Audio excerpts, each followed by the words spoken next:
प्रणय जी एक बार तालियां हो जाए। बहुत बहुत। सबसे पहले मैं अपने गुरुजन विकास कुमार झा का शुक्रिया अदा करना चाहूँगा इस मंच के लिए, और तमाम विद्यार्थीगण आज यहाँ पर उपस्थित हैं। तो आइए बात करते हैं कुछ किताबों के विषय में, और क्या है इन किताबों में, क्यों लिखी मैंने किताबें। और सबसे पहले जैसे सर ने बताया, पल दो पल का प्यार, ये 2019 में प्रकाशित हुई मेरी पहली किताब थी, और ये उस वक्त मैंने लिखा था जब मैं भी क्लास 12th का स्टूडेंट हुआ करता था। और उस टाइम से लिखते लिखते ये 2019 में आई, तब जा कर के मेरा ग्रेजुएशन कंप्लीट हो गया था। लगभग 6 साल का मेहनत लगा इस मुझे एक किताब तक पहुंचने में। जीवन का अध्याय सुलझाने के लिए भी आपको अलग सिलेबस से ऊपर की किताबें पढ़नी होंगी।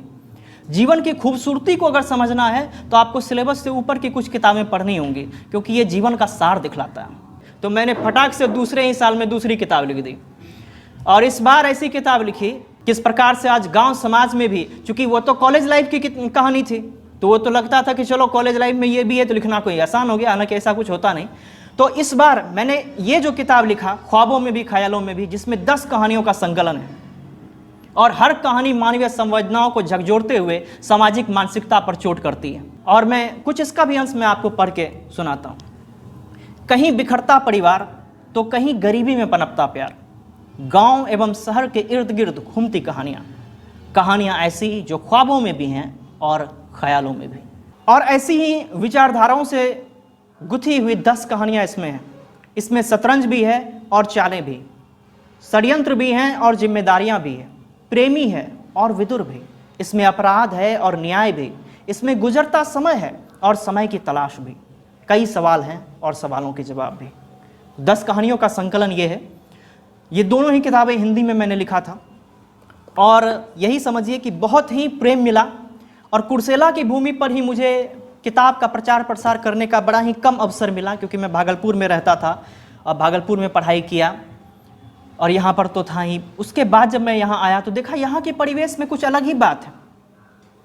तो मुझे लगा कि यहाँ के परिवेश में जितने भी युवा हैं, कम से कम युवाओं को इसकी खबर होनी चाहिए। और कभी कभी आप जैसे अच्छे लोग से जब वार्तालाप होती है तो बड़ा ऊर्जा मिलता है, अच्छा लगता है, कुछ किया और इतने लोग सुन रहे हैं तो बड़ा आनंद आता है। अच्छा, इस किताब के बारे में तो मैंने नहीं कहा, चलिए सुनते हैं थोड़ा सा, उसका हिंदी कर देंगे बाद में।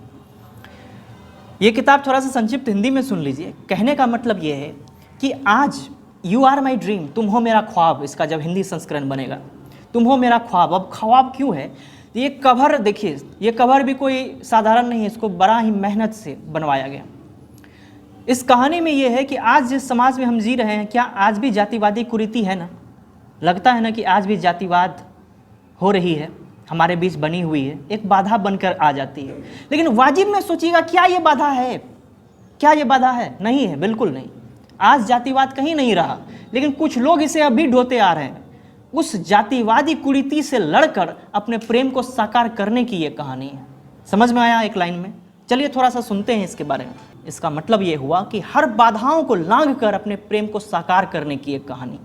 तो ये थी 3 किताबों के विषय में जो मैंने कहा था कि आज आप लोगों के बीच चर्चा करेंगे। तीनों ही किताबें अमेज़ॉन, फ्लिपकार्ट और किंडल वर्जन पर भी अवेलेबल है। आप आराम से खरीद सकते हैं, उसे पढ़ सकते हैं। अगर मान के चलिए नहीं भी आपको देखना है कैसा होगा, तो आप किंडल इसलिए बनाया गया है। और आज मैं एक साहित्यकार के रूप में आपसे बातें नहीं कर पाया, क्योंकि आप बहुत ज़्यादा जो है जूनियर भी स्टूडेंट है, मुझे लगता है कि साहित्यिक बातें अच्छी नहीं लगेगी, इसीलिए मैंने रफली एक कैजुअल तरीके से बातें रखा। उम्मीद है कि आप लोगों को अच्छा लगा होगा, और आगे और भी सर से हम लोग आगे बात करेंगे। विकास सर से कुछ 2 बातें सुनते हैं।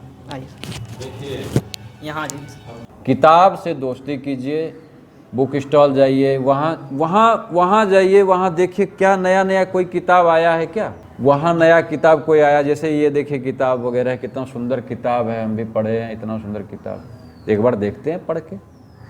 ये सब ललक होनी चाहिए। तो जो प्रतिभा है ना, उसको आप अपना प्रयास कीजिए कि वो प्रतिभा सामने आए, बाहर आए, ठीक ना। शुरुआत में लोग ऐसे ही टांग खींचता है, क्या इनका टांग नहीं खींचा होगा? क्या बहुत टांग खींचा, और क्या यार कर रहा है, क्या लिख रहा है आजकल, ये वो इधर उधर। लेकिन देखिए धीरे धीरे देखिएगा, तो हो ही गया, वो बताए, प्रणय बताए कि ऐसे ऐसे अपना ये सारा चीज़ देख ही रहे हैं। ज्ञानवर्धक बातों के लिए एक बार जोरदार तालियां। बहुत बहुत धन्यवाद।